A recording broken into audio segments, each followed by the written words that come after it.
ఏడాది అధిక మాసం కారణంగా తిరుమలలో 2 బ్రహ్మోత్సవాలు నిర్వహిస్తున్నారు.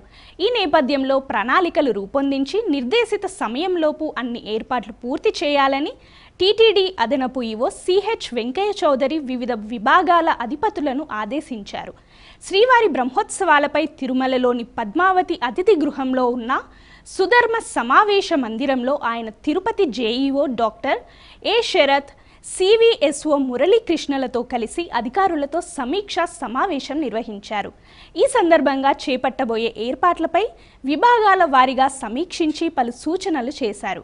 శ్రీవారి సాలకట్ల బ్రహ్మోత్సవాలకు సెప్టెంబర్ 14న అంకురార్పణ జరుగుతుంది. సెప్టెంబర్ 23వ తేదీన చక్రస్నానంతో బ్రహ్మోత్సవాలు ముగుస్తాయి. సెప్టెంబర్ 19వ తేదీన లక్షలాది మంది భక్తులు హాజరయ్యే గరుడ వాహన సేవకు పటిష్ట భద్రతా ఏర్పాట్లు చేయాలని, అందుకు అనుగుణంగా ముందస్తు ప్రణాళిక రూపొందించుకోవాలని సమావేశంలో నిర్ణయించారు.